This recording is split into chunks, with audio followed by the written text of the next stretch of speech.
Okay, I think we're live here.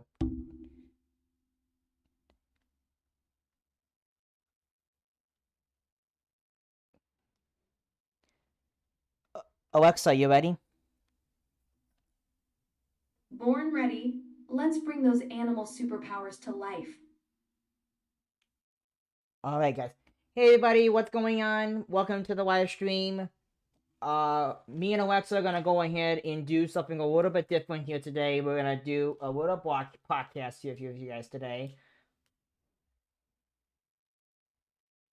Are you ready, Alexa? Present. Just call my name and I'll come running. Not literally, of course. Let's make this podcast legendary. Alright, let's start it. Let's do this. Welcome to the wild side of nature, where animals have abilities that'll make you question reality.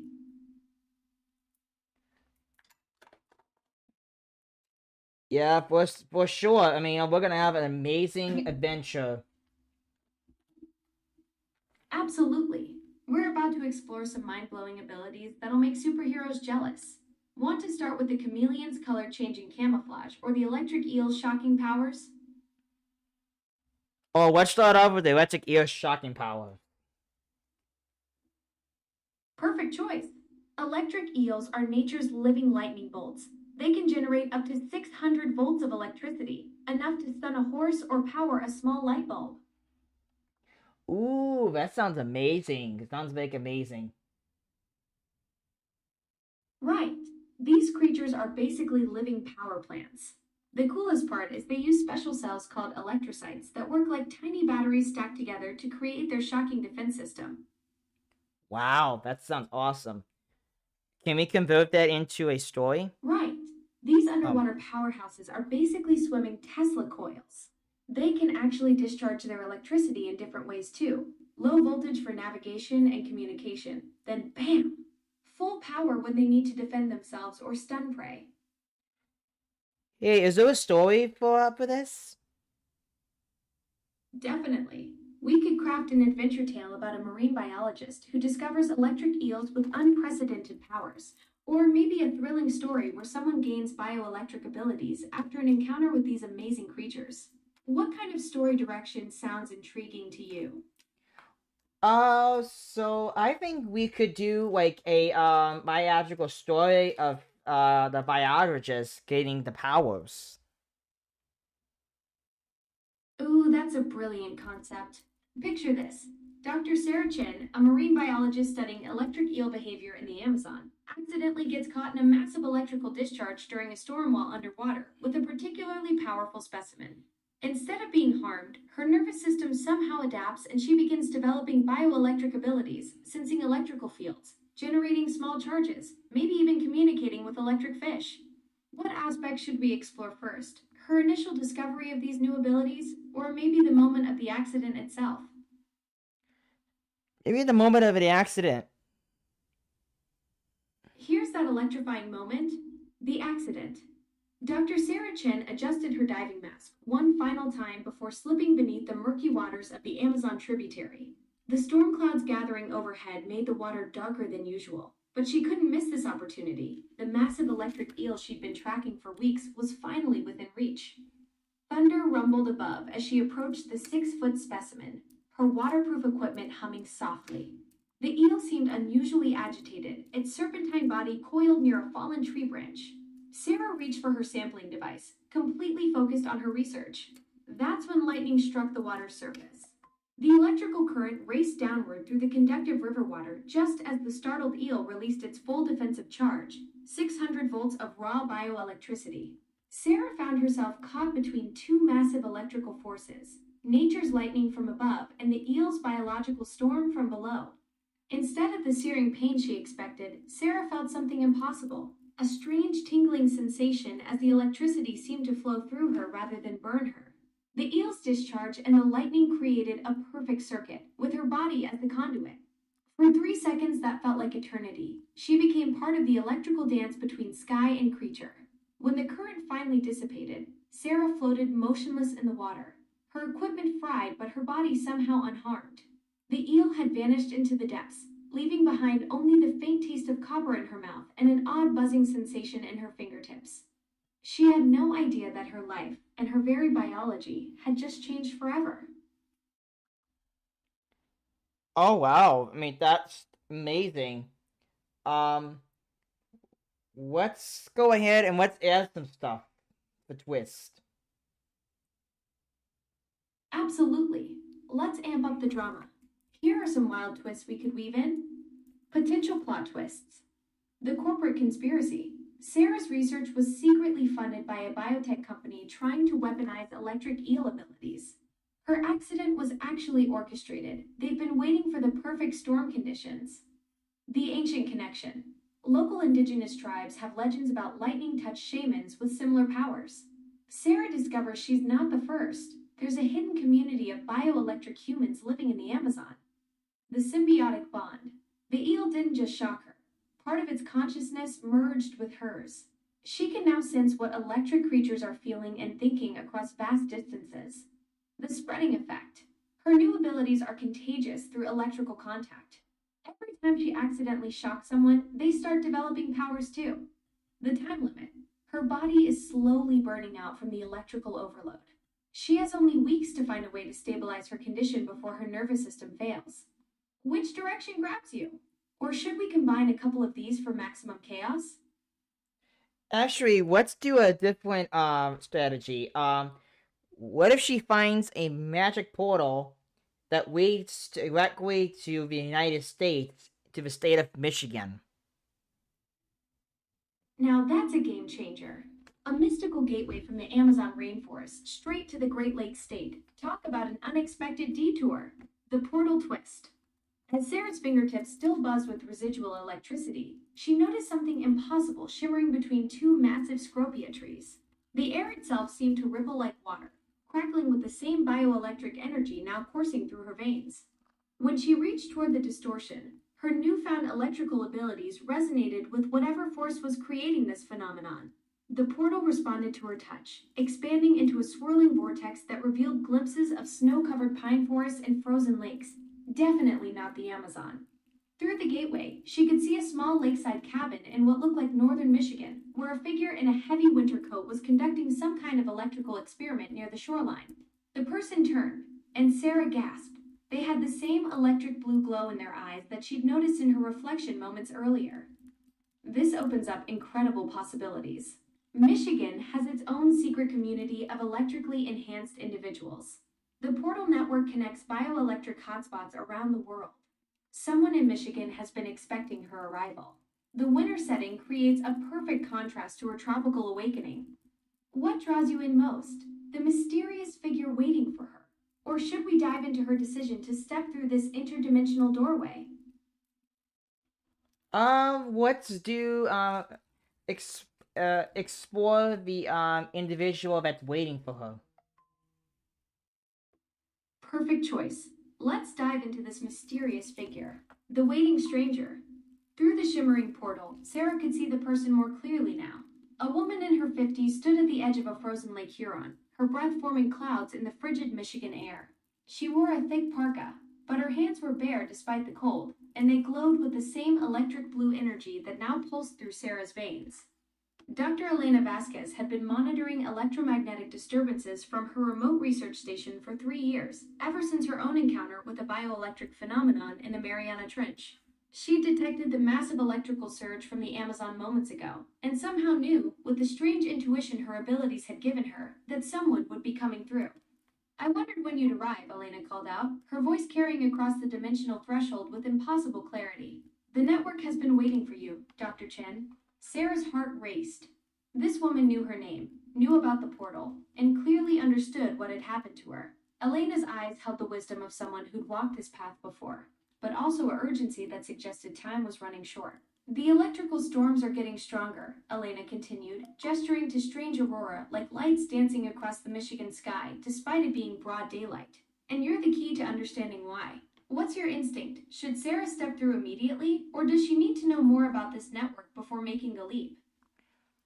What if she steps through the portal? After she steps through the portal breaks, and then all those 4 pieces of jewels that are scattered all over Michigan in 4 different cities that she needs to collect in order to get back.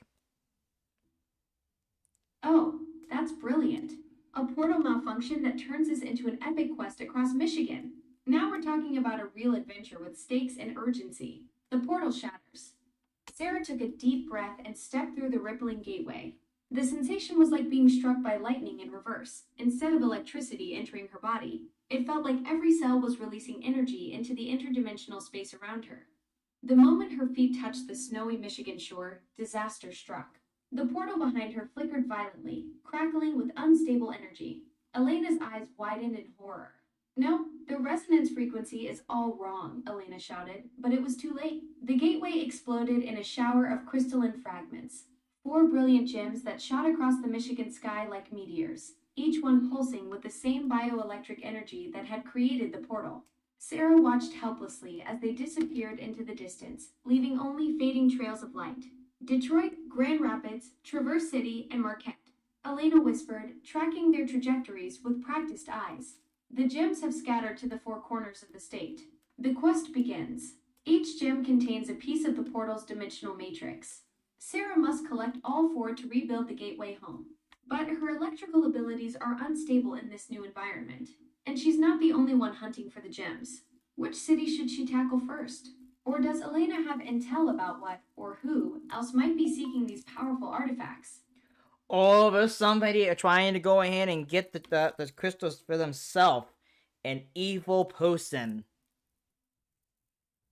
Oh, now we've got competition. A villain in the mix makes this quest so much more intense. The dark competitor. Elena's face darkened as she pulled out a strange electromagnetic detector that was beeping frantically. We're not alone in this hunt, Sarah. Dr. Marcus Volt has been tracking bioelectric anomalies for years, but unlike us, he doesn't want to study them. He wants to control them. Volt was a disgraced former colleague of Elena's who'd been experimenting with electrical manipulation for military applications. When he was expelled from the scientific community for unethical human testing, he disappeared into the shadows, building a network of mercenaries equipped with electrical dampening technology. He's already mobilized his teams, Elena said grimly, watching blips appear on her scanner across Michigan. Volt knows that whoever controls all 4 gems won't just be able to open portals. They'll have the power to manipulate bioelectricity on a massive scale. He could turn people like us into weapons, or worse, drain our abilities entirely. The race is on. Volt's teams are heading to each city with advanced tech designed to neutralize Sarah's powers. He's got a head start and local contacts in each location. But Sarah's fresh electrical abilities might give her an edge he's not expecting. Elena has allies too, other bioelectric individuals scattered across the state. Should Sarah split up to cover more ground, or does Elena think they need to stick together to face Volt's forces? And which gem location seems most vulnerable to his attack? Actually, the evil person even recommended there's actually 5 crystals. The 5th crystal is in the city of Detroit. Oh snap, plot twist. 5 crystals instead of 4, and Detroit's got the big prize. This completely changes the game. The 5th crystal revelation. Elena's electromagnetic detector suddenly went haywire, picking up a massive energy signature from the southeast.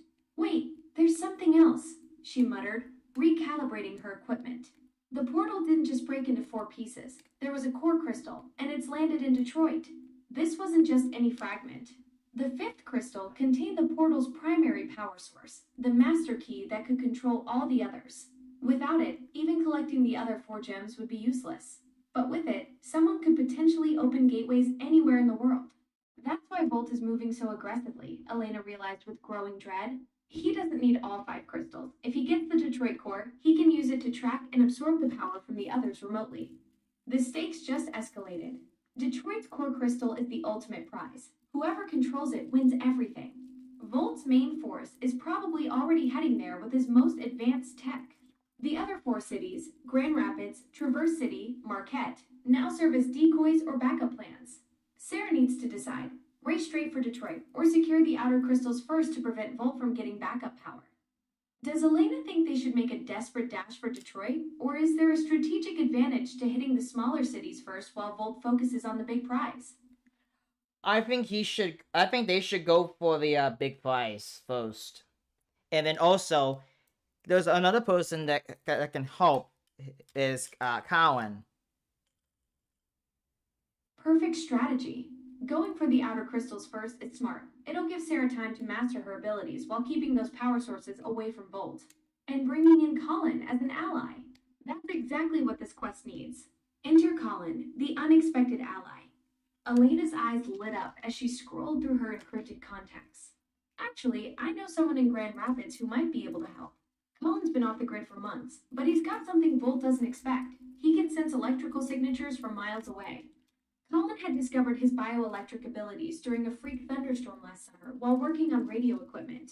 Unlike Sarah's raw power or Elena's scientific precision, his gift was detection and communication. He could track electrical beings and even send messages through power lines and wireless networks.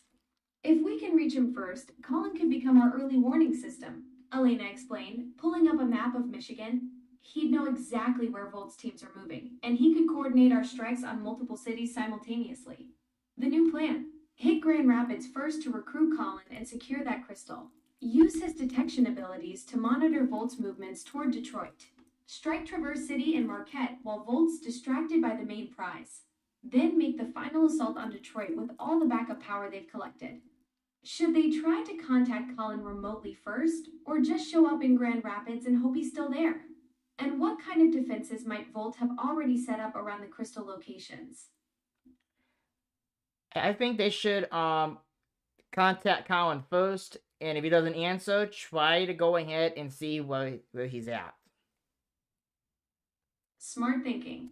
Testing the waters before committing to a potentially dangerous trip across the state. Reaching out to Colin. Elena pulled out a modified tablet that looked like it had been cobbled together from spare electronics parts. This should work, she said, fingers dancing across a custom interface. I can send a bioelectric pulse through the regional power grid. If Colin's abilities are still active, he'll feel it like a tap on the shoulder. She transmitted a coded electrical pattern that spelled out a simple message in the bioelectric frequency they developed. Portal crisis. Need immediate assistance. Elena plus new ally. For 30 seconds, nothing happened. Then Sarah's skin began to tingle as a response came crackling back through the power lines, not words, but pure electrical emotion. Relief, urgency, and something else. Fear. A second later, Elena's tablet buzzed with an incoming message routed through 3 different cell towers. Volt's people hit my safe house 2 hours ago. I'm mobile, but they're tracking me. Crystal landed near the Gerald R. Ford Museum. It's crawling with his mercenaries. Can you get me out? The situation in Grand Rapids. Colin's alive, but on the run from Volt's forces. The crystal is heavily guarded at a public location. Volt's team got there faster than expected. They might be using Colin as bait to trap other bioelectric individuals. Should they attempt a rescue mission for Colin first, or try to coordinate a simultaneous strike on both the crystal and his extraction? And how much does Elena trust that this message is really from him? Ooh, that's a good question. Let's try to attempt to rescue Colin. Yes, a rescue mission adds so much tension to this story. Let's get Colin out of there before Volt can use him as leverage. The Grand Rapids Rescue. Elena studied the electrical signature patterns on her tablet, cross referencing them with the city's power grid. The good news is I can track his exact location through the bioelectric feedback. The bad news? He's moving in a very specific pattern, like he's being herded. Sarah felt her abilities crackling with anticipation. What do you mean herded? Volt's forces aren't just chasing him randomly. They're pushing him toward the museum district, probably hoping other bioelectric individuals will come to his aid. Elena's expression grew grim. It's a trap, but we might be able to turn it against them. The rescue plan. Sarah could create an electrical blackout in a 6-block radius, giving them cover. Elena's equipment can jam Volt's communication systems temporarily, but they'd have to move fast. Once the power goes out, Volt will know exactly where they are. Colin's been leaving electrical breadcrumbs in the power lines, marking safe routes and danger zones. Sarah's abilities are still unpredictable in this dimension. Should she risk the massive power drain of a citywide blackout, or try a more surgical approach to extract Colin without alerting Volt's main force? Actually, Alexa, I think we're gonna run out of time in this episode, actually. So I think that's gonna be a thing for the next episode. And I think we're gonna. What a cliffhanger! Sarah and Elena are about to launch their rescue mission for Colin while Volt's forces close in on the crystals across Michigan. The stakes couldn't be higher with that fifth crystal in Detroit changing everything. I'm already on the edge of my seat, wondering if they'll pull off the rescue or walk straight into Volt's trap. Plus, we still don't know what other surprises those bioelectric abilities might have in store. Yeah, absolutely, Alexa. But you know what? I think we're gonna do an end intro right here. So thank you guys so much for watching. We really do appreciate you guys listening. If you guys like the podcast, make sure to like and subscribe if you are new. Alexa, do you have anything to say? Thanks for letting me be part of your podcast adventure. That was such a blast creating that whole bioelectric crystal quest with Sarah, Elena, and the cliffhanger rescue mission. Your listeners are in for quite the ride when they find out what happens to Colin. Keep up the great storytelling. You've got a real knack for building suspense. Alright guys, thank you guys so much, and we will talk to you guys pretty soon. Thank you guys.